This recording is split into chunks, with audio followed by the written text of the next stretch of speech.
There's a tweet that's been living rent-free in my head for over 5 months now. On December 5th, this lovely gentleman tweeted about their disdain for modern sound design within Looney Tunes cartoons.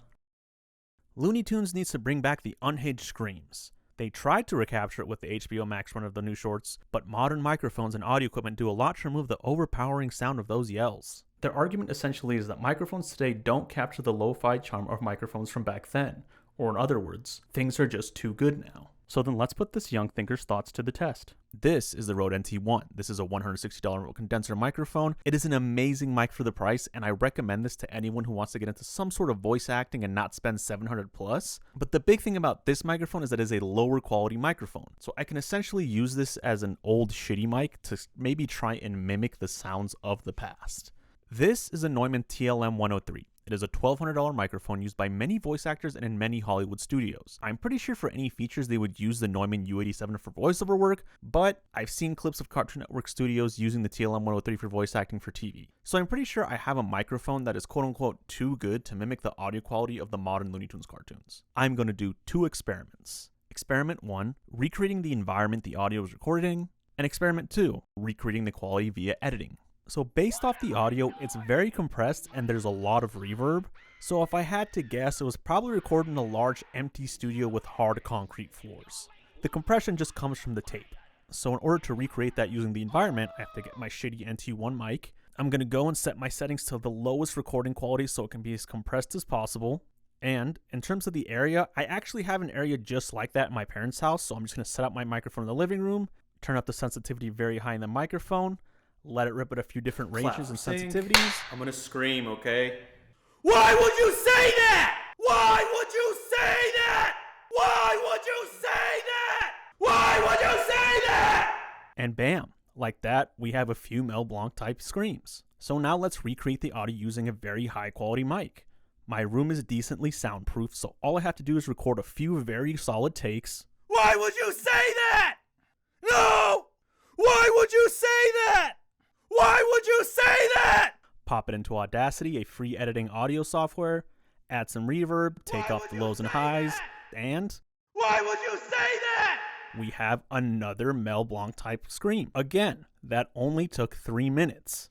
Man, the microphones really are just too good now. You really can't get that sound. That's like saying, oh my god, this burger is so good, dude. I wish I could make it taste like shit. Oh wait, I can. I can burn it, marinate it in Kool-Aid, add a ton of garlic powder. My point is, when something is very well put together, you have a lot of freedom to destroy it and ruin it however you want. So something being too good to its detriment isn't a problem that can't be solved almost instantly. You can just do whatever you want because it's too good. You can just break it. So saying the tools are just too good is just unequivocally false. That doesn't make any sense. And like that, 2 very simple, quick and easy solutions proving that the microphones being too good isn't the actual problem as to why those sounds can't be captured today. But wait. It's that easy and quick, and Warner Brothers definitely has access to all those materials and plugins. Maybe they're just lazy.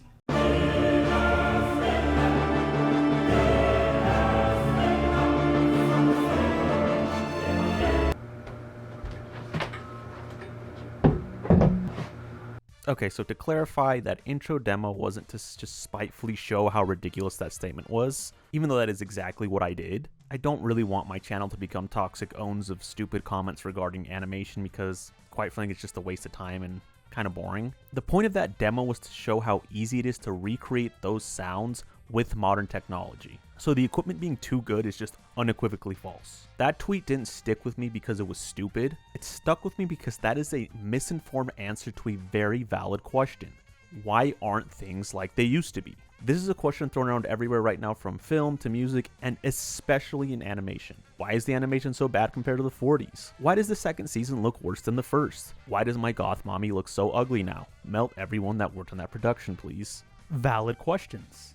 It's because everything is done on computers now, so people don't have to work like they used to in the paper era. It's because the animation team just didn't care about the project. It's because it has bean mouth, round eye, and CalArts. It's because animators are just lazy now. A variety of insane answers. Obviously, animation is an art form, but it's also a job.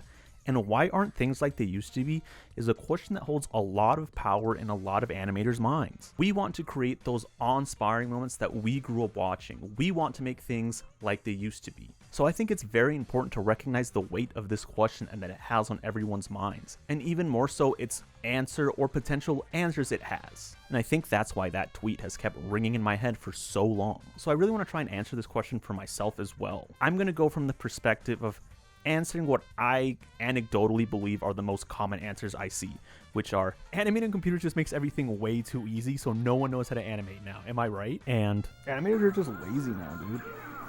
Let's just begin answering the first question. Are animation tools too good today? Are our tools just so good today and it makes things so easy that it's declining skill and quality within animation? Clearly I just debunked it for sound, but maybe that isn't the case for animation. I mean, pen and paper with cells will always be king, right? Therefore, one can make the assumption that it's digital that's bringing disgrace to the art of animation because it just makes things so damn easy. Why aren't things like they used to be? Let's see.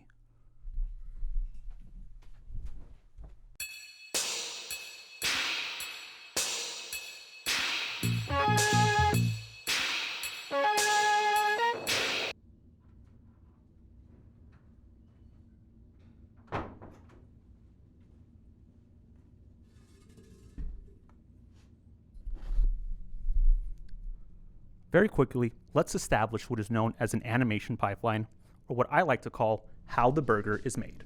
An animation pipeline is an assembly line structure to make an animated piece from start to finish without losing track of what's going on. It helps the animator keep organization and work as efficiently as possible. A general pipeline, no matter the type of animation, is concept, storyboard, Leica/animatic, animate, edit, ding, your burger is done.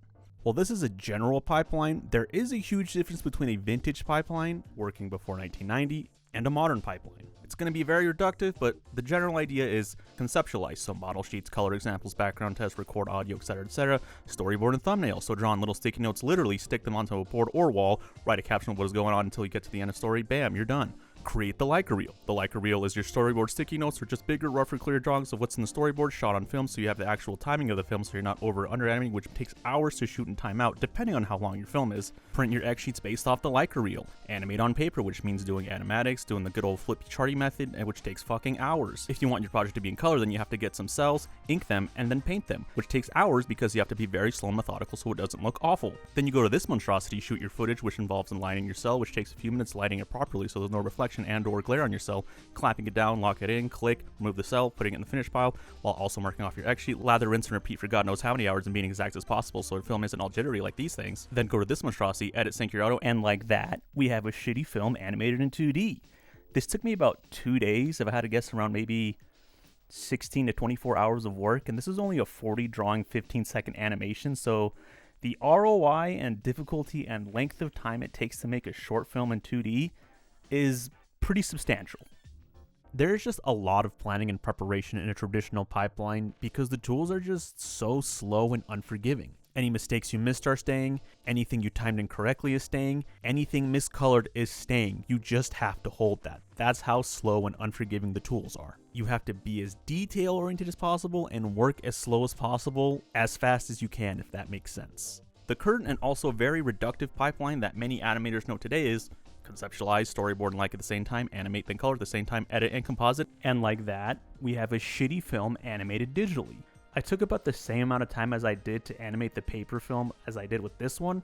And as you can see, I got some more complex stuff, but it's still a 15-second animation. In a digital pipeline, you kind of just go because the tools are just so much more forgiving. Even with the paper film I did make as an example, I still took a lot of shortcuts literally because I don't have all the tools. So I definitely overcompensated in what I could do within the time constraint I gave myself for these two quick examples. What does this have to do with tools? In theory, a film with a traditional pipeline, i.e. using traditional tools like paper, Leica reels, all that cool stuff we just talked about, should be of better quality than a digital pipeline using computers because you just have to work harder, I guess? I don't know. This isn't my theory. This is somebody else's theory. So the truth is, I don't actually have access to the tools to make a film traditionally like they were in the 40s for this experiment. And quite frankly, I don't want to do that. That's just too much work for this video. But I do have access to something just as important and relevant. Student films. Student animators are the perfect example of what's to be expected of someone that wants to get a job. They are the bar of the bare minimum. The best way to know if your animation is better is if you got a job from your animation. I'm going to judge these films based on the criteria used by modern recruiters. Recruiters don't care how good you are, how known you are, how you make your films. All they care about is, can you make the burger? Their burger.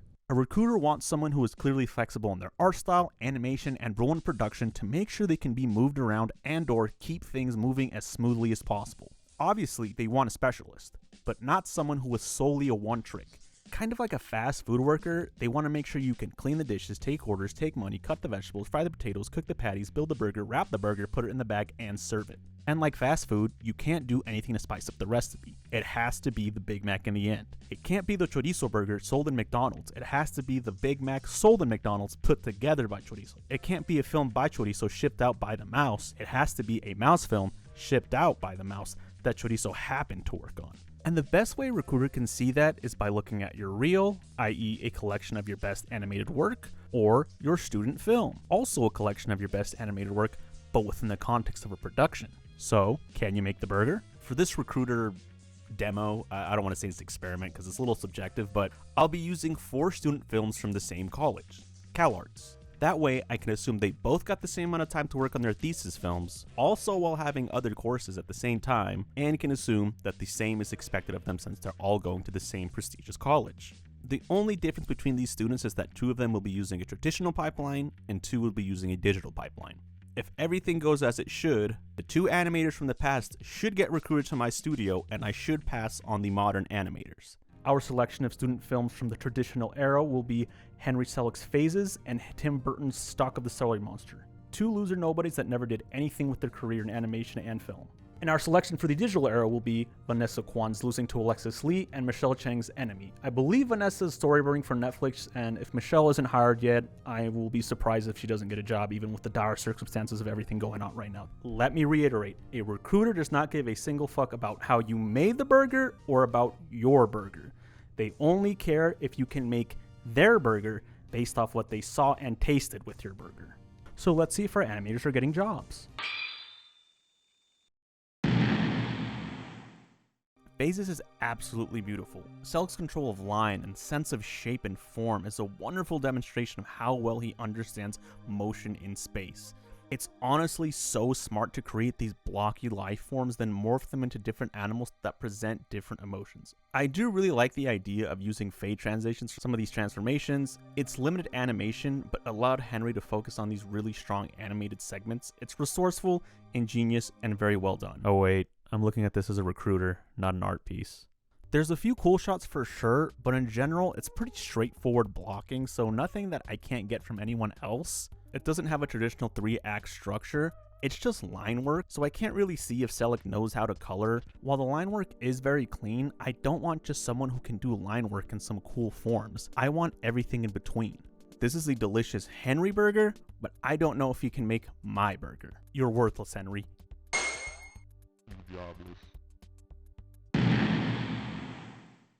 Okay, I'm speaking just from the personal cuff once again. While unfinished and rough, what is here is so good. The acting is phenomenal, you can feel the vision and concept even if it's unfinished. There is so much potential here. Even as a theoretical recruiter, I can see that. I'm a person that loves big chances for the little guy, but realistically, I don't think Tim would get a job. I think he would get an internship at best. So he would get to make the burger for free, which studios definitely love. Even then, the more I watch it from a cynical perspective of just getting a good worker, I'm starting to think it would even get passed on to get an internship.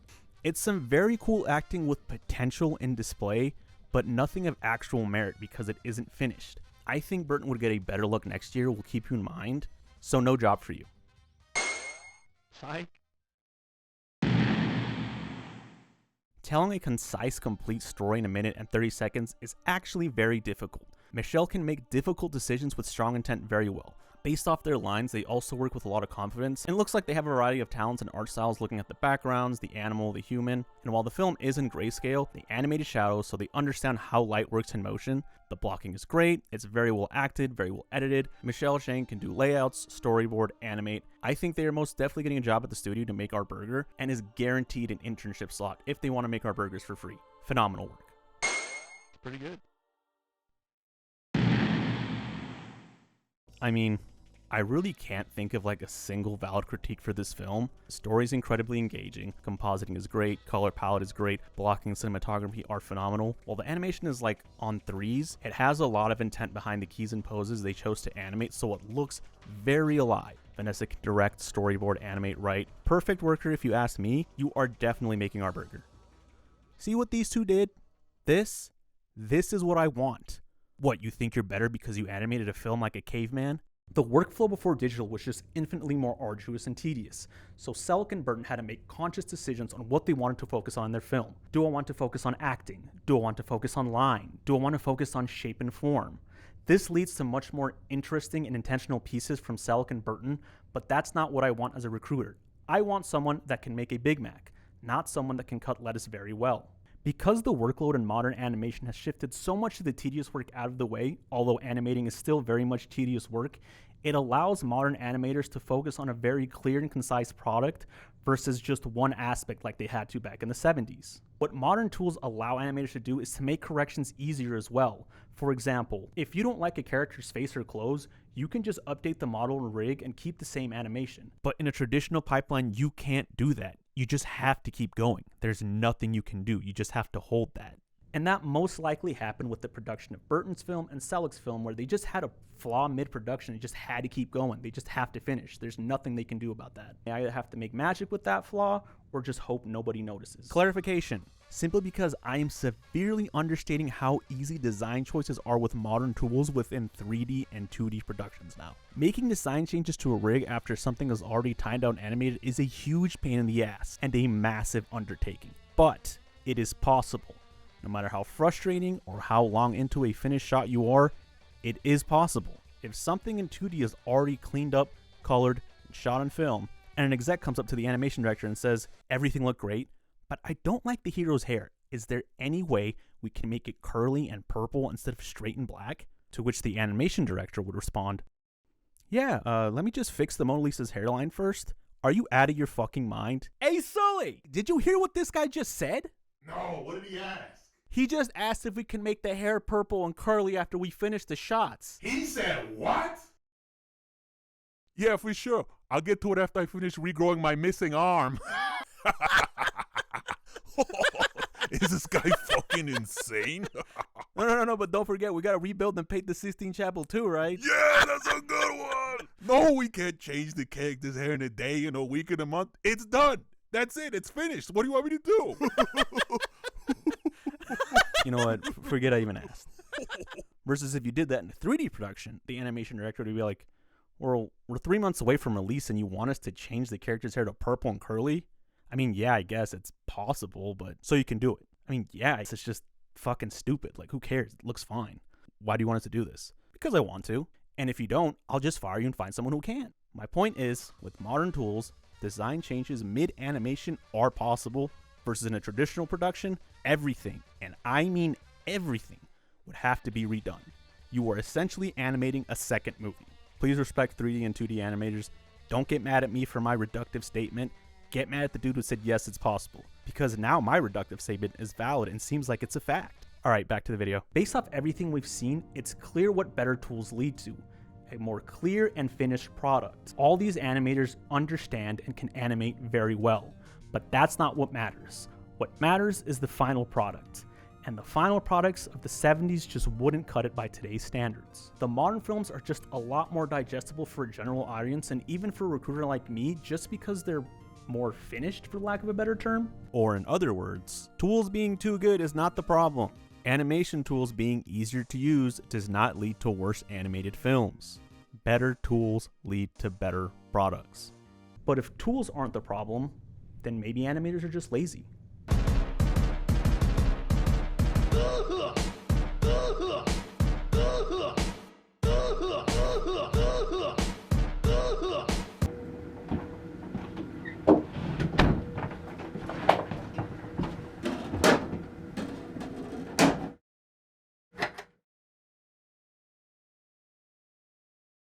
Animators are lazy. How can I prove that? Workload. Job workload. How hard is the modern animator actually working compared to those of the 40s? Wait. What even is the animator job? Like, what does an animator even do? What does that actually mean? Well, the term animator is actually loosely used to refer to all animation production workers. Many people don't realize that there's actually a lot of people in an animated production doing very different things. There's background artists, concept artists, layout artists, studio assistants, storyboard artists, storyboard revisionists. You get the idea. A lot of animators can do these jobs on their own, but they're really usually only good at one or two of these jobs and skill sets. There's most definitely an animated position, but even that is broken down into multiple parts. There's key animators, breakdown animators, in-between animators, cleanup animators. But even with all these different jobs, people just refer to themselves as animators because they're working on an animated project, therefore they are animators, and it's just easier to describe that to your dad than saying, yeah, I draw in the little box and make the story beats. So it'll be like, what does that mean? And because of this, when people hear the word animator now, they think that one person did everything on the production, from script writing to storyboarding to backgrounds to animating to editing. When in reality, in the average animated production, there are hundreds, honestly thousands of people doing tons of different jobs, and even those jobs are broken down into tinier jobs so things can move as fast as possible in this production. So we've established this. Then what is my game theory to prove that the modern animator is lazier than those of the past?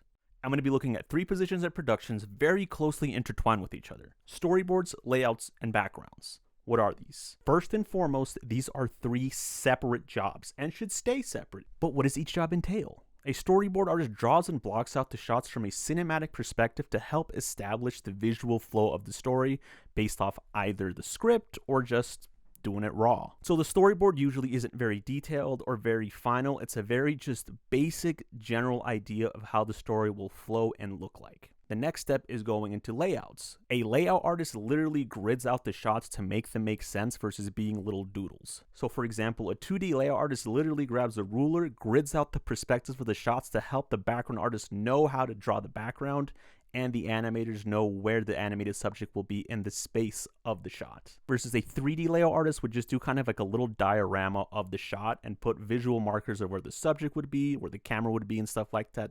Background artist does what they sound like. They make the backgrounds, whether it's painting the background or sculpting the background in a 3D model. They are creating the backdrop for which the animated characters will be upon. So we know what each job does. Let's focus in on one of these guys to see how hard they're working. I'm going to focus on the storyboard job just because without a storyboard there is no film. They're kind of the backbone of production if you ask me. In theory, if the modern animator is as lazy as people are claiming, then they are probably only doing the one storyboard job and barely keeping up with it, while the animator of the past is doing 3 different jobs and completely excelling in each of those jobs. So in other words, the storyboard artists from the 40s did all 4 of the jobs because it's a skill diff, because modern animators are CalArts bean mouth round eye. So I'm going into this expecting the storyboards from the 40s to be very finished, clean, there's backgrounds, even grid lines so we can see depth, and even partially animated somehow, even though it's, blocks on a single piece of paper, and the modern animator storyboards being complete dog ass. Before I go into this section, just let me clarify, I am not shitting on any of these people. Both of these workers auditioned and got hired under the same pretense of storyboard. Now, idiot, they got hired to do one job, did the bare minimum because they are strictly there to build the burger. And that's okay. There's absolutely nothing wrong with that, and it's totally respectable. Let's begin with what I believe is the least intensive storyboarding, TV comedy storyboarding.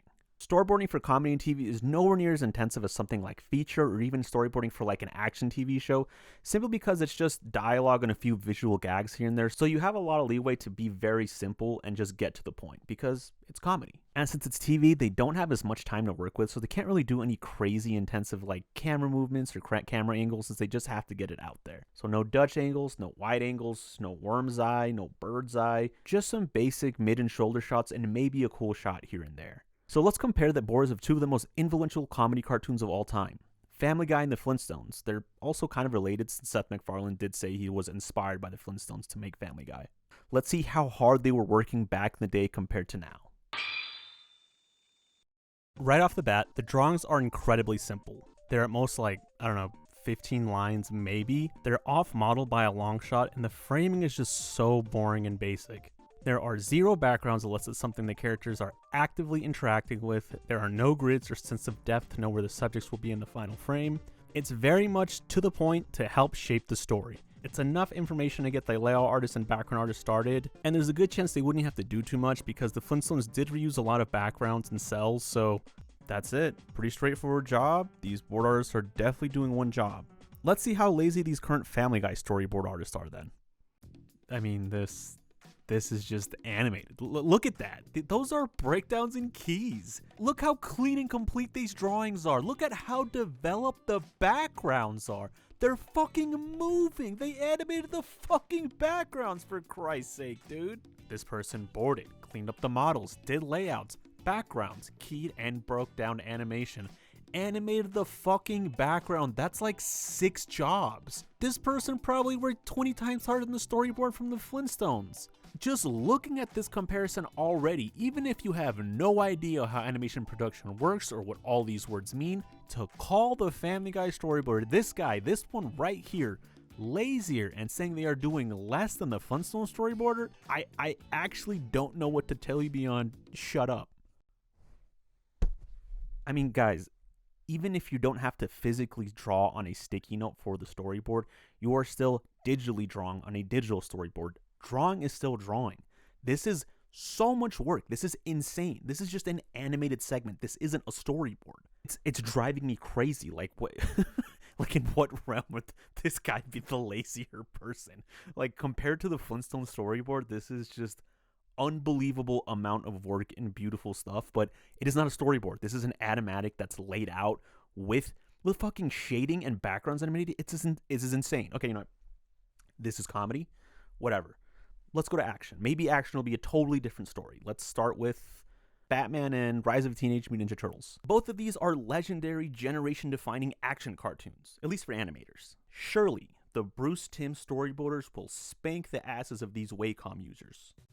Okay, these drawings are incredible. There is a part of me that wants to say this is way too much information for what it has to be, but Batman is such a moody cartoon with great lighting and beautiful cinematography. I mean, this is just S-tier work. Even with how defined these drawings are with hard lighting, it still sticks to the key shots and poses and doesn't break down a lot of movement. And if the storyboarders do decide to show a different pose within the same shot, the drawings become very simple. No grids or layouts based off what I'm seeing. Backgrounds only appear for a shot when it needs to be and aren't reused in a B position shot. It's very much still the flow of the story, rendered very well to tie it all up. Even with all this info, there's still a lot of panels that are just quick line art as well. This is too much work to an extent, but it's still only one job being done here. Okay, I will admit the Batman storyboard artists are definitely working hard. Let's see what the TMNT team has then. No! Oh wait, never mind. They properly labeled this as an animatic.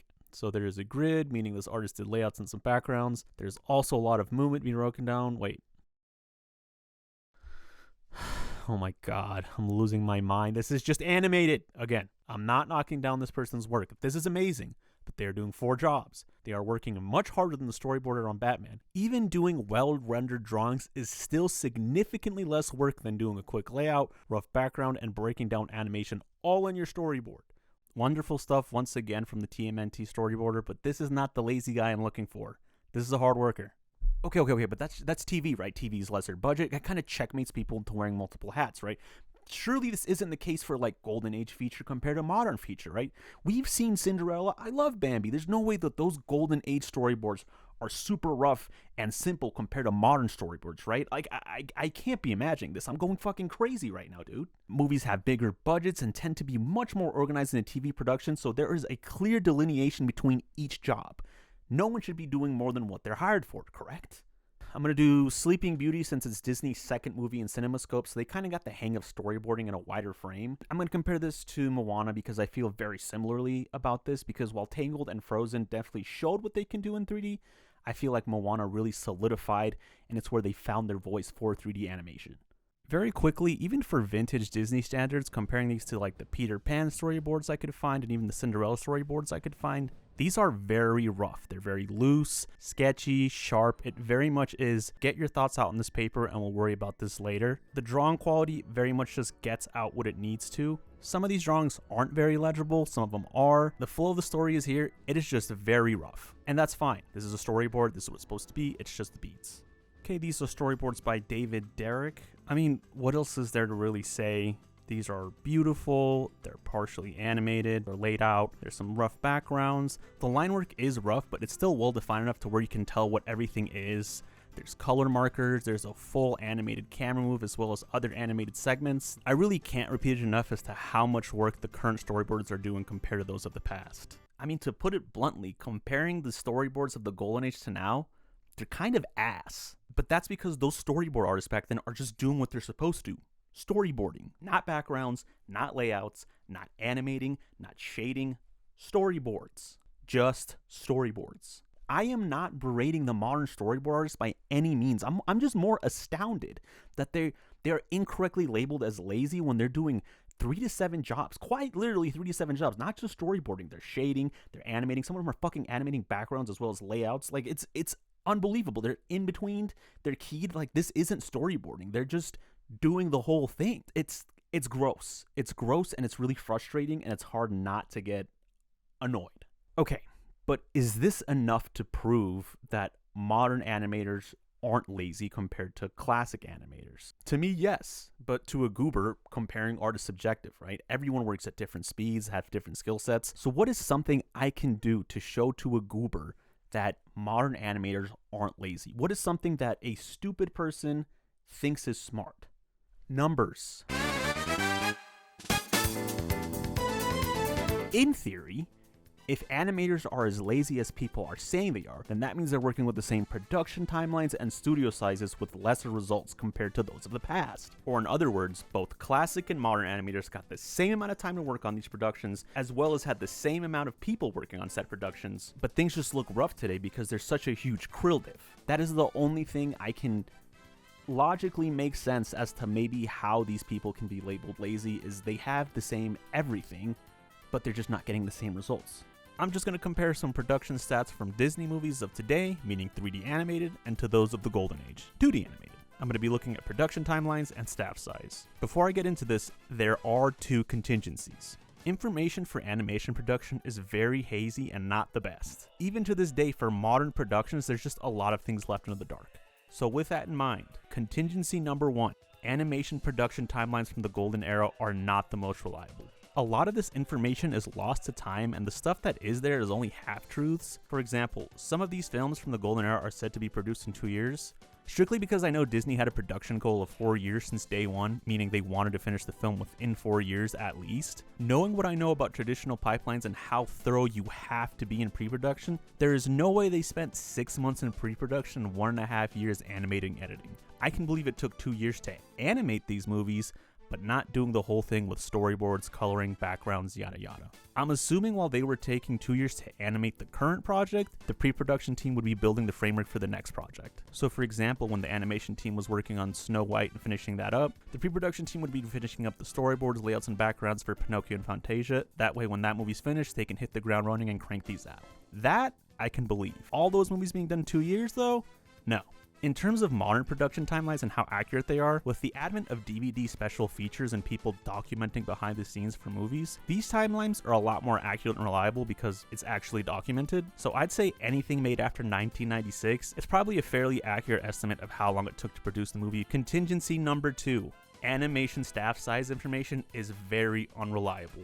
Let me be clear in one thing, the people in the credits for a project are just the credited workers. Wait. So that means there are people who worked on these projects that didn't get credit? Yes. I've heard stories of there being so many people on projects, they make each department put their names in a hat and whoever gets pulled out gets a credit in the credits roll. Yes, it's unfair, but I don't make the rules. Anyways, a lot of animation production in the Golden Era had a revolving door of artists and apprentices that would most definitely help, but wouldn't get a credit or even counted since they weren't an official part of the team. So for those numbers, I'm just going off the historian estimates that felt the most reliable based off the sources.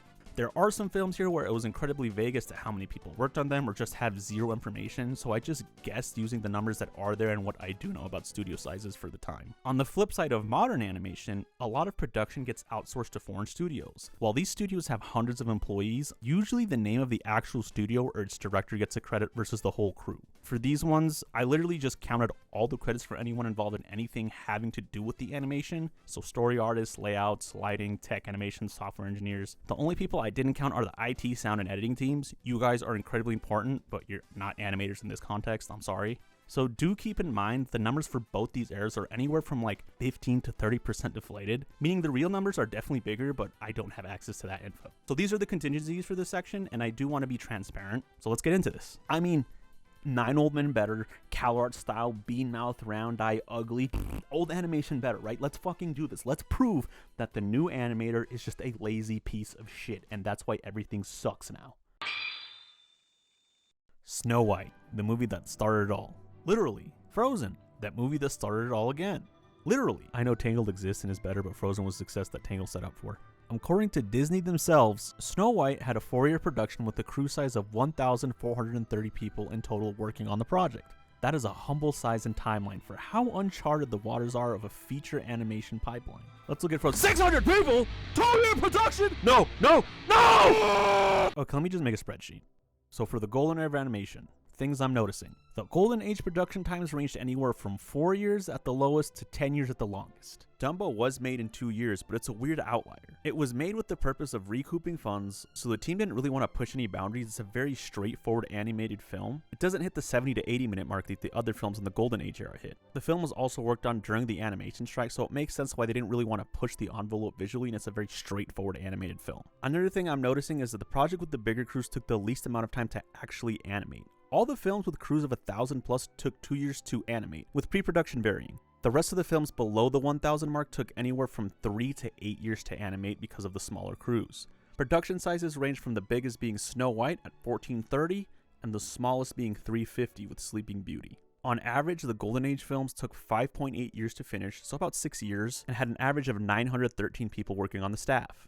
Okay, let's look at some modern movies now. Production timelines in modern films range from 2 to 6 years, with the average being about 3.9 years, so about 4 years to finish the film, and staff sizes range from 430 at the lowest to 630 at the highest, with the average being about 560 people working on a film. Already, we can see the modern animators are working with 1/3 less the amount of people and 1/3 less the amount of time. But Mr. Chorizo, these films are in 3D. 3D is way easier and faster than 2D, correct? No. If you're a loser like me and love watching the behind the scenes on 3D animated movies, there's always a tons of clips of these things called check-ins. Check-ins are basically when the lead animator and director look at their animator's scenes and break them down as to what can be improved, whether that means more emotion, more movement, less movement, yada yada yada. If you notice, when they're reviewing these scenes animated in 3D, they always roughly animate over them in 2D as to what can be done better. Do you know why that is?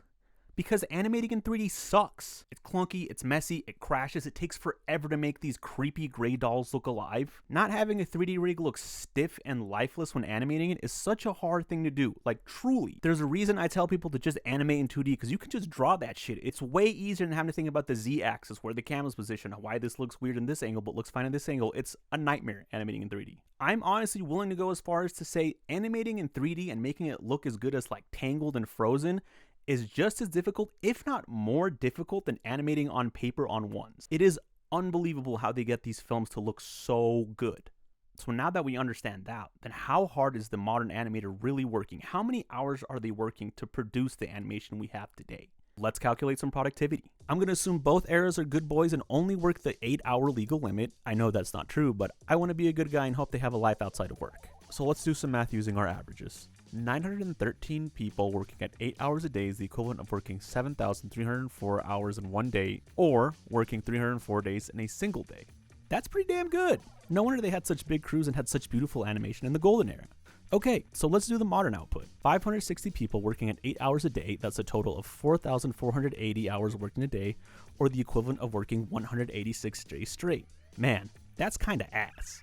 Let's bump up their productivity so they can match the output of the golden era. Believe it or not, to get the beautiful films we see like Frozen and Moana, the animators still have to reach the same level of productivity as those of the golden age. In order for 560 people to achieve 7,304 hours of productivity, they have to work 13 hours a day.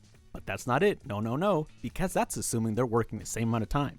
The golden age animator had 6 years to finish their project. Modern animators only have 4, so we have to make up for 2 years lost.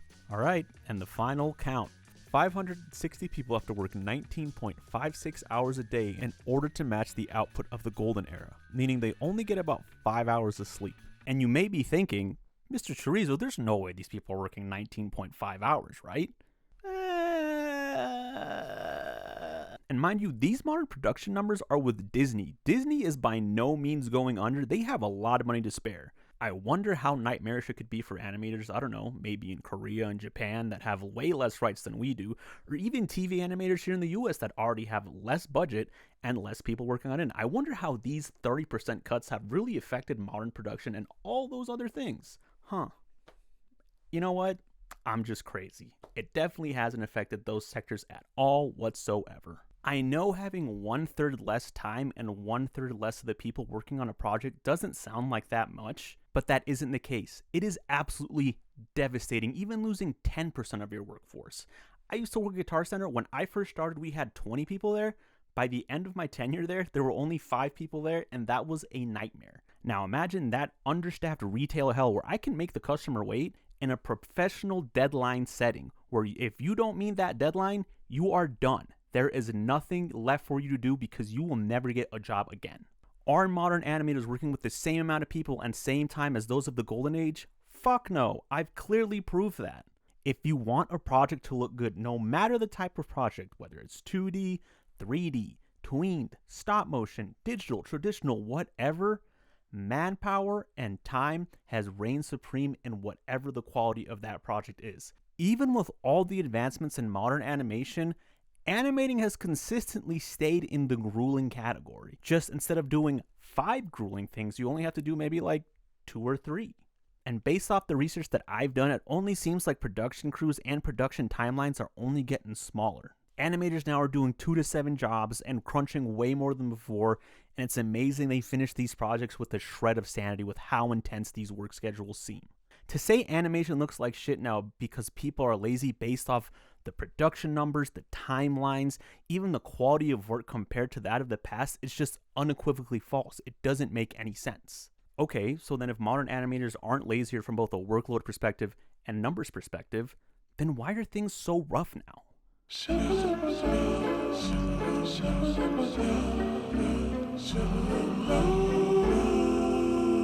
Okay, so animation hasn't gotten worse based off the tools. As we've seen, better tools lead to better products. And animation hasn't gotten worse because people are just lazy now. Modern animation production has gotten significantly more grueling from both a workload perspective and a timeline perspective. Then why do things look so rough?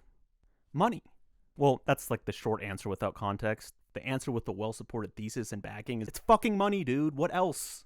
No, it's definitely not because they're not making enough money. It's definitely not that. It's because they want to make more money. Do you remember my build the burger analogy at the beginning of the video? That wasn't without a purpose. If you're trying to make a lot of money selling burgers, you don't actually make the most money making the best burger with the best product with the best chefs around.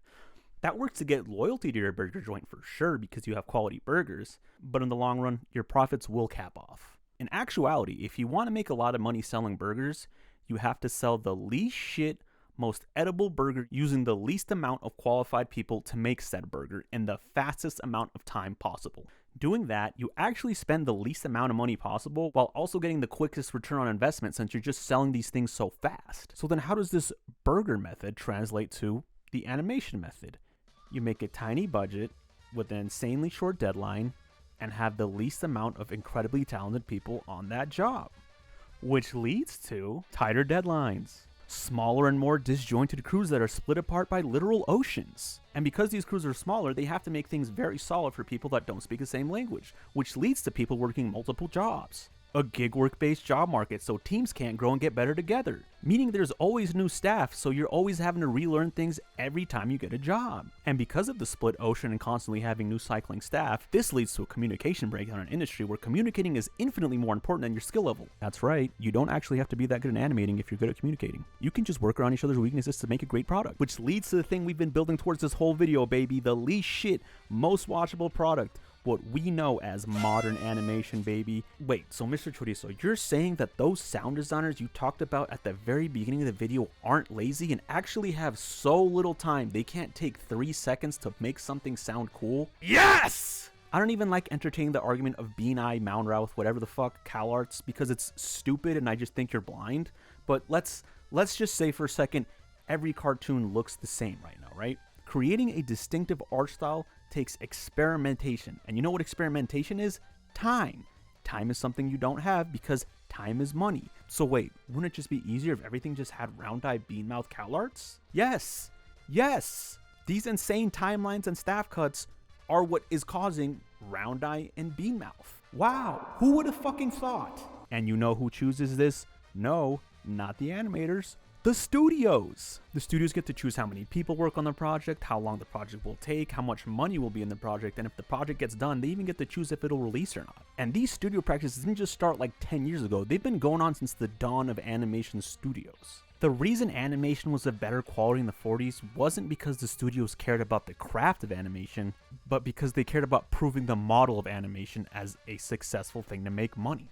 These studios were all spending more money and taking as much time as possible to understand how to capitalize on this budding form of art and media. The studios didn't know what the best way to make money is, so it was a race to the top to see what sold the most and what got the most eyes. Some studios wanted the best quality of motion, some studios wanted the craziest, funniest jokes, some studios wanted the longest, best looking projects. And then as soon as they got to the top, it was a race to the bottom. At Fleischer Studios, Popeye, Coco the Clown, Betty Boop, yada yada yada, some animator salaries went down from $100 a week to $27 a week. With inflation, that's going down from $2,300 a week to going down to $630 a week. What a pay cut. And at Disney, salaries would range anywhere from $250 to $20. So that means you're going from making $5,800 to making $500. Oh man, I love that. That's awesome.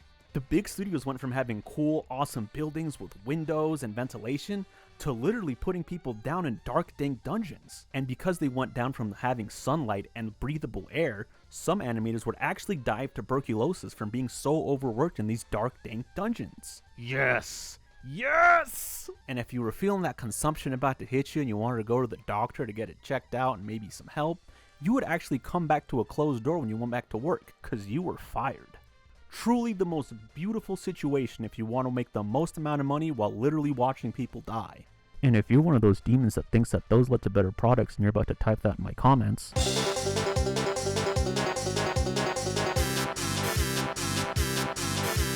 So have things just been like this for almost 100 years now? Have these consistent nightmarish conditions just beat down animators and production workers to the point we're at today? That's complicated. My doom-pilled it don't matter part is saying, yeah, but my optimistic part is saying, no, but yes. There has been a single force protecting animators from becoming the haunted from evil within. Rip Tingo Gameworks. Animators unions. A workers' union is just when all the employees in a company stand united to get things like better working hours, more pay, proper timelines, proper staffing, medical benefits, basically just a bunch of really cool stuff you're really going to want once you're past the age of 20. The workers are negotiating with the company for everyone to be under one really solid contract versus a bunch of really shitty individual contracts that range from pretty okay to complete dog ass. Think of the union as like a big bath you can get in to clean yourself of the dirt and garbage the company is throwing at you to do you dirty so they can make more money. And using this bath can even help protect you from potential diseases that these companies will create down the line to do you dirty. It's what stops people from working in sewers and dying at 30 like peasants. Workers' unions are an inherent good and a necessity for working in an exploitative industry like animation. And as you can imagine, in the 40s when people were dying in these dungeons of tuberculosis, there weren't a lot of animators, and there definitely weren't a lot of very skilled animators. And animators in the 1940s realized this and stood together to achieve something. So this was a very effective tactic in getting animators the rights and working conditions they deserved, correct? That's that. Well, no, because if it was, I wouldn't be making this video. The truth is, it's actually a lot easier to make a mess than it is to clean it up or even prevent that mess from happening. Ha! We got all the animators of the US unite, so now you have to take our demands each time we renew our contract. Ah, fuck! Beep. What the fuck does this say? Well, what are you waiting for? Get them on the phone! Uh-huh, yeah. No workers' rights. They'll do it for a cent a day. Don't speak English so they can't complain. And even if they did, they're in a different country so they aren't bound by our labor laws?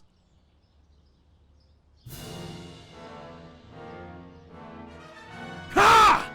Animators! Be gone! Please! This can't be it! The new cartoon from the overseas team is here, sir. Got your package right here, man.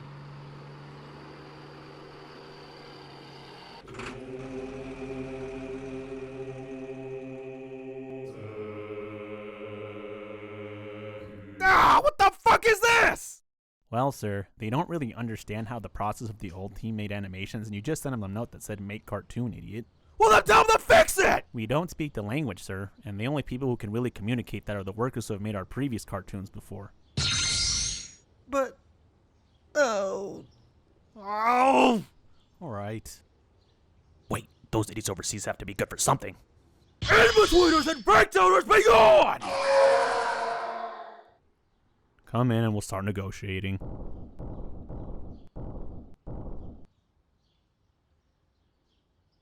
Who the fuck is this idiot? And who might you be, young man? Well, mister, I saw you had this sign here hanging, and I just wanted to see if the position is still up for grabs. I've been such a big fan of all the work you're doing. It's been my life goal to be able to help. Here was an example of my work that you influenced so much. Big deal, so you got you and your friends to make a cartoon? Friends? Oh, no. I did everything by myself. The backgrounds, characters, layouts, animation, editing, everything. That's what every animator you hire does, right? Wait, kid, no, we don't. So all you and your little friends made your own animations, huh? Doing every bit of the process on your own, knowing that's what every animator and every animation production does, right? What are you waiting for? Open the fucking door! Fucking idiot. Wait, what do you kids know about unions? Like a marriage?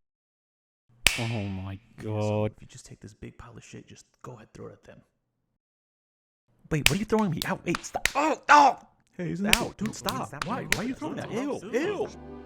Ha!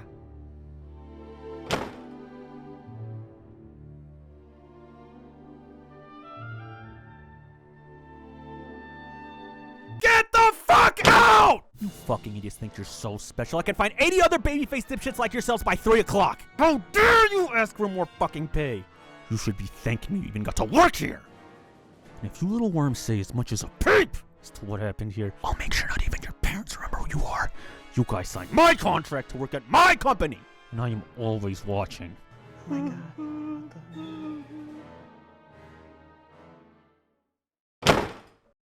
No. I swear I won't say anything. Please don't hurt me. I just want to make cartoons. You okay there, man? What? Who are you guys? We're the old crew. The one you so humbly replaced. I'm sorry. I didn't mean to. I just really wanted to be like you guys. It's okay. We're here now. We understand your pain and frustration. How did you guys do all that? How are you still alive? Well, we did it because we love and care about this. We live and breathe this stuff. But you know what? If they can't see our worth to let us live a normal life, then they don't deserve anyone who makes the cartoons that make them so much fucking money. We want to be able to do other things in our day than just work. I'm sorry I threw shit in your bathtub. We're here to keep you and anyone else clean, regardless of the past actions they may have done. Hop in the bath. Clean yourself, brother.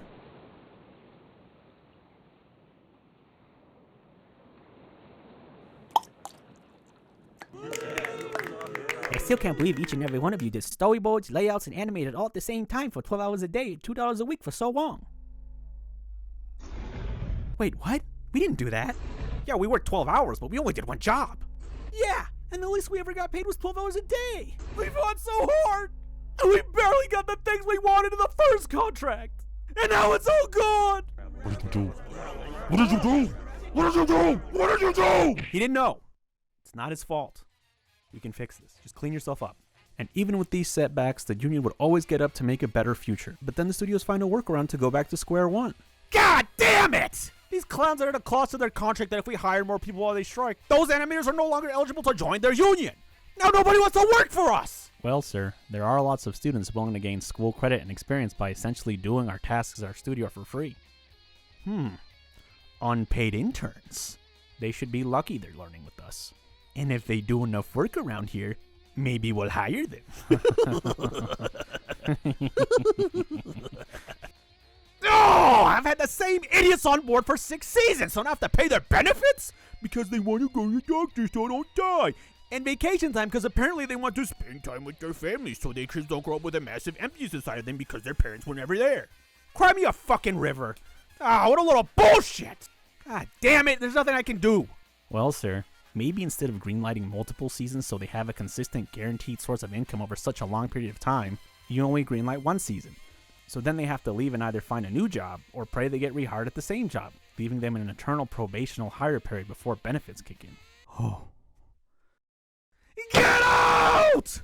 Show's over. We don't need you anymore. You're worthless to me now.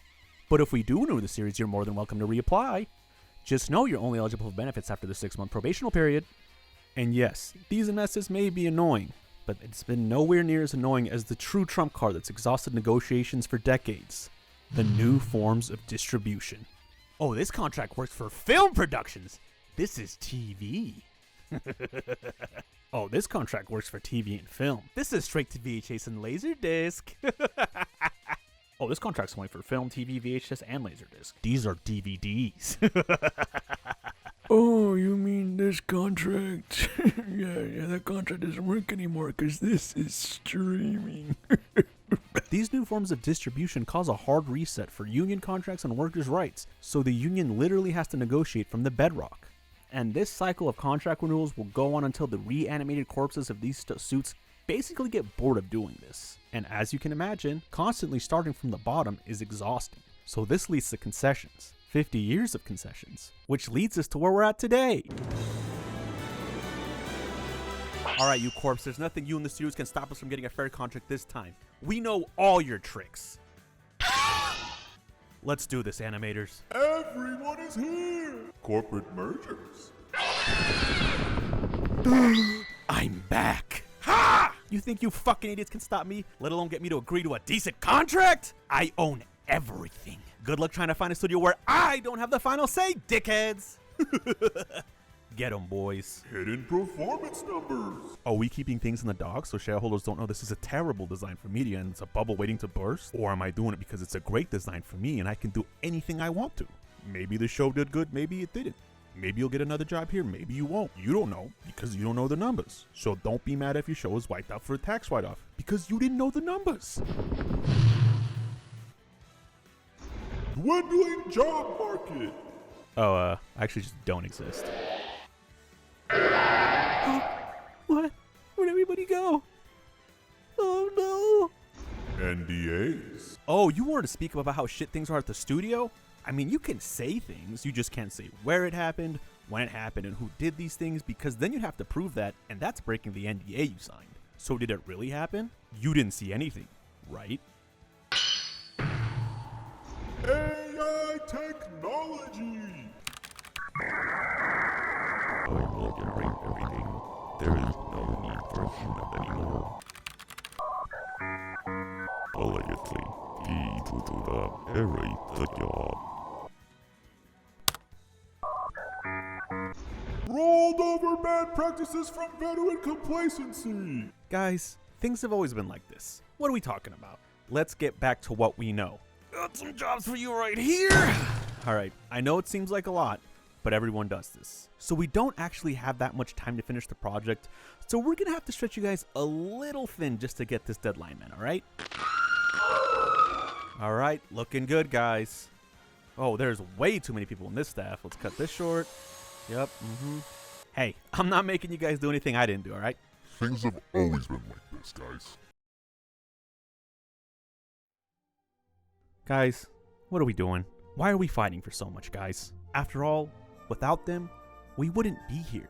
I'm sure we've all had some life-changing experiences at the studios like I have. So let's come together so we can come to a middle ground with these guys and get our jobs back. You haven't fed your kids in 2 weeks. Fuck you, Dave. Well, what do you think I'm trying to do, you ding-dong? I want a job so I can feed my kids. What jobs are we even fighting for? We work for 3 months and get kicked to the curb. That's barely a contract. This didn't happen until you guys started asking for more. Asking for more? You got residuals in 3 years on a production. I'm just asking for what you had, you moron. Use your head. Dave, we can't agree to this. And finally, you, uninformed animation fans and budding animators. I'm tired of these animators making everything look so bad and so boring. It looks like shit because it was made on computers. CalArts is bad and you have no style. If you stopped doing Bean Mouth and Round Eye, maybe people would watch cartoons again. If I was on that production, I would never let that slide. I'd work hard. The fact that you idiots let this happen is pathetic. Old paper animators would never! You're all lazy. Work harder! What? What the fuck are these guys talking about? Wait! Stop! It's not true! We want to make things look great. We don't have enough time or people. They're not giving us the chance. Please just stand with us. Listen to me. For 2 seconds, I'm begging you. No! Don't listen to all that stuff. I was you! It's all a lie! You're hurting more than helping! Please listen! We're not afraid of any of this. Right, guys? Guys?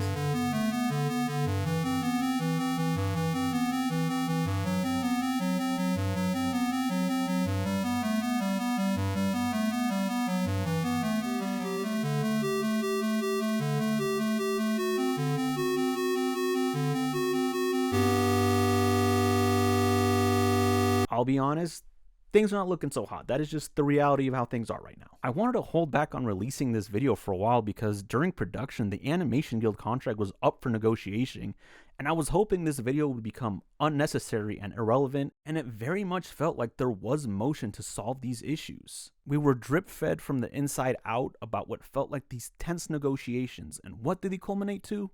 Nothing. Well, that's not true. The union did get some more holidays, better wage increases, as well as better starting wages, but it very much just doubles down on the current system. There's nothing about staffing minimums, there's nothing about timelines and deadlines, there's nothing about actually being on productions longer to help for more consistent work. The AI negotiation was basically an opt-out, so it kind of undermines what like Carlo Ortiz has been working on, if you're asking me. It was baffling. Wait, do these motherfuckers even get fucking residuals anymore? Hold on.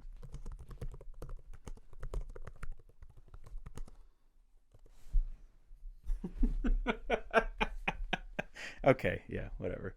Yeah, so that's a fucking joke. So, yeah, the Animators Guild right now is a deeply unserious union at the moment. You can't just work harder through these issues. In fact, I would go as far as to say that believing you can work harder through tighter deadlines, less staff, and all the other stuff I just said is kind of led us to where we're at today.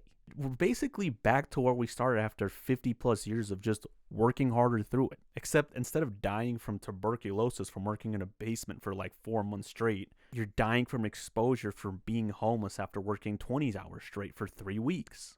And you know what? There are a lot of these things that we are dealing with that I have zero control over. And while there are a lot more things that union can and should be fighting for, there are also things on here that they can't even control as well. But you know what I can control? I can control this. I can control that guy, the uninformed guy. Well, yes, Studio Greed is actually, yeah, the complete culprit for everything that's going on. There's also an element of responsibility with how misinformed animation workers and even animation fans are as to why things aren't like they used to be. And it's not our or your fault. Do you know how much of a fucking nightmare it is to get information on this topic? Do you know how difficult it's been to find these fucking shitty storyboards and production timelines and just any information about production before like 1990? It's nigh impossible because it's gone. It's either in some vault somewhere that I have zero access to or just in the trash. No one kept this stuff. The stuff that I have been able to find has let me down through so many rabbit holes. This video, everything here is so reductive. If I were to actually go into all the reasons and a nitty gritty, it would probably be like a 3-part, 3-hour series. And I am exhausted from this topic because it's worse. It's worse than everything I've said. And I'm tired of thinking about it. And I don't want to make you guys any more sad or angry or frustrated than I have been for like the past 6 months. This lack of information that's driven me insane is also what's led to the disempowerment of animation workers, animation unions, and even the decline of animation that we see today. How can you fight or even solve a problem when you don't know what the problem is or how to get to the root cause? You just don't know what you're getting yourself into. You don't know what's real, what's not. Everything is just behind a big shadow on a wall. How can you prepare for that? Which the studios also control. They control this flow of information. All you see is, bro, working at Disney's fucking awesome. You should come do this. You don't hear about anything else because you can't. And then you look like me, a psycho, trying to show you that, no, this is real. This is what this is. I don't know if you're just some dude tuning into my video or if you're like actually someone that wants to learn animation, but My channel is very much geared towards teaching people about the process of animation as an art form. But there's also another side to this coin, and that's animation as a trade. And it would be just incredibly disrespectful, disingenuous, and irresponsible of me to not be honest with you guys about what the industry actually is, what you're signing up for, and how you can even stop this. It's crazy to say that I have felt an immense guilt just knowing that I'm showing people how to animate and love doing it because that's something I love doing, but not telling them the reality of what they're signing up for. And the truth is this is what I know. When you're going to sign up for things, it's probably going to be totally different and probably even worse than it is right now. So, yeah. Look, I really do care about animation so much as an art form, but also as a trade, and I really do want things to change for the better, and I think just being informed will be the number one way to help us move towards a better industry. If you want animation to be what it used to be, then you want conditions to be what they used to be. No, not sweatshop conditions, because we're already kind of back to that. Animation isn't bad because things are done on a computer. Animation isn't bad because people are just lazy now. Animation isn't bad because of fucking bean-mouth, round-eye CalArts. And animation is not bad because of fucking woke and gay, whatever the fuck Bob Iger said. That doesn't even make any sense. I don't even know why he brought that up. That's such a stupid fucking thing. If you really want animation to look what it used to like, to be amazing like what we remember, you want proper staffing, proper timelines, longevity in the crew so they can build momentum, proper compensation. I haven't even talked about pay, but yes, every worker should be paid what they're due. Good working conditions lead to happy worker. Happy worker lead to happy product. Happy product lead to happy viewer. Happy viewer lead to money, which lead to happy company. Period. Punto. That's all there is to it. That is what you want if you want animation to be what it used to be. Oh, it's like daytime. I'm all happy and shit. I have a new outfit. That means it's probably like the end of the video. So let's get into some closing thoughts. I'm just going to have some final words for each fake person I believe is watching this video. Animation fans. I don't think there are any animation workers that when they get up and go to work, they're like, oh boy, I can't wait to make this project look like shit. I would say it's pretty difficult to say someone doesn't care if they're cool with working 10 plus hours a week, 7 days a week to get something done. I would say that's what someone does when they do care about something, actually. In fact, even if there is someone that does want to phone in their work in the production, they're still going to do a good job because they're going to want to put that on their resume and portfolio. Why would they not want to do a good job to get another job? Animation isn't made in a vacuum. It's completely disingenuous to compare this to that or that to this without understanding the environment they were made in. I haven't even dived into the topic of indie animation, but when you see those independently funded animated pilots and you say, wow, these guys did all this crazy work with that little people and that little money, why can't the team on Invincible do this shit? That's because that animated team had time. Yes, maybe they don't have the people, maybe they don't have the money, but they have the time. There is a reason there's like 6 to 2 year gaps between each new episode, because their deadline is simply whenever it looks good enough. They don't have to abide by the rules of a fucking 2-year deadline like studio animators do. And even with that in mind, it's not as just simple as going indie. That's a whole different topic in itself that I probably will make a video on because it is kind of interesting and I do have some interesting takes about that.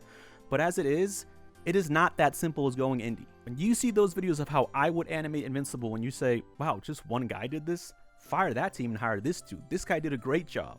Again, that's because this guy had time to spare. All the time in the world. He has a job. He doesn't have to worry about all these other things. He can make things look as good as they want because his time is indispensable. If you're like this guy asking stupid questions as to why things don't look this way, I just answered it. Manpower and time will always reign supreme in the quality of any product. Keep in mind that today, when you see that great life-changing Sakuga animation or like Spider-Verse or something, those conditions were probably awful and life-ruining. Like working in a dark dungeon and dying of tuberculosis awful. The whole point of this video, in case it hasn't sunk in, is that you don't have to do that in order to get great animation. All I'm asking is that when you see animation that isn't to your liking, you point the finger at the studio and not the worker. And if you don't want to do that for yourself or for other animators, then just do it for me because I'm just tired of seeing stupid shit. It's just annoying. Budding animators, Last year I went to an animation conference, and one of the speakers at the panels was a very successful person in animation. One question they got was, what's one piece of advice you would give to everyone in this crowd? To which their response was, never say no. I reject that sentiment. I think people should learn to say no. The animation industry is very much built to prey on your insecurities and lack of knowledge of what you're signing up for. Learning to say no is such an empowering thing. For example, is your only path to success as an animator to work in the animation industry? Fuck no. There are so many other routes you can take as an animator that will find you success. I'm not saying they're any more stable, easier, or don't come with their own caveats, but the point is, you have options. You don't just have to say yes to the first chance you get to work on animated production and just jump off that cliff and hope you don't hit any rocks or float. You can stop, you can say no, you can look over that cliff and make sure that's what you want to jump into. I should be very honest, if you want to work for these big companies and in the animation industry, there's nothing wrong with that, but you should not listen to a thing I say in this video or any of my videos. My channel is not for you. My channel is not geared towards getting a job in the industry. It is geared towards learning animation and loving it. Now, if you love animation, you care about animation, you want to get better in all aspects from trade, independent art form, then yes, listen to what I am saying and take what I'm saying to heart. That is what I want. I don't care about you or me getting a job for that matter. I just want people to love and appreciate animation as much as I do. Animation workers. Now, I don't know how to say this without sounding really mean or it coming off the wrong way, but do understand that I mean this in the nicest, kindest, most caring way possible. If you are working in the animation industry in an animated production with a big company, you are not an artist. You are a worker. This sounds completely ridiculous, and I never even thought I would be saying things like this, but I very much feel that words like animator, artist, and Imagineer are very much used against animation production workers to use that passion they have for their craft to work harder past the actual rights they need. This whole video, I've been very careful with my words and not saying animated piece, but animated products, because that's what you're making. You are not an artist. You are at best making like a Wendy's Baconator. If you're lucky, maybe you get to make a Gordon Ramsay burger, but you are not doing an art piece. You're making a product. You are making a burger, and that's okay. Fast food is hard work, and so is animation, so start thinking of it as a job. Does that mean your job doesn't involve artistic abilities? No. Does that mean that the final product you're working on doesn't have any artistic merit? Absolutely not. Of course it can. An artist gets the luxury of experimentation, choosing how long they get to take on their piece, choosing who and how many people work on their piece to help achieve their final vision. An artist accepts that the piece they're working on is for them or for something greater than them and concedes the fact that it will make money. That whole process is a conflict of interest in animation production, because the whole point of the movie you're working on is to make the most money in the easiest, quickest, fastest way possible. You aren't in some cool studio that's random, you're in a fucking cubicle, you're in an office, you are a worker. So please recognize that in an anime production, you are a worker first and foremost. Outside of work, you're an artist. Anywhere else, you are an artist, but when you are getting paid to do a job, you are a worker. Please, please accept that. Oh, and also, if you do like work in a studio, please keep track of like the staff sizes and timelines. Like that would be so helpful for preservation and to see how conditions go up or down. But yes, if you have access to production timelines or how big the staff actually is currently, I would love to see it. I have no problem being proved wrong. I don't think I will. I'll probably just get more depressed and angry, but I still want to see it. It would be awesome. I guess I'll have some thoughts for the union too. Critiquing a union is not anti-union. I am not saying to disband the Animation Guild. I just simply want them to do better, as do all of us. With that in mind, yes, right now, you are deeply unserious and a joke, but that is just right now. Things can change, and I do believe things will change for the better. The union made a laughable statement about wanting to legislate AI instead of getting it in their contract. I think that's complete bullshit. I think the union also knows that's complete bullshit, because once these studios get their own proprietary AI, you can't really have any legislative protection against that, because that's their private AI. They can feed it with everything they own. So yes, I think they should have done more fighting for AI stuff in that contract. If the union is serious about legislating something, I think if they find a way to legislate the FCC releasing streaming numbers to know how much money these studios are making so you guys can get your residuals back, I think that would be phenomenal. I understand it's not that easy, it's not that simple, but that to me is infinitely more pressing than legislating AI stuff. I'll be frank.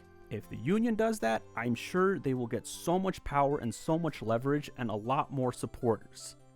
With that in mind, support the animation union. Join the animation union. It's an inherent good. You should join the union. I just want them to do better and do more, and as should you. Man,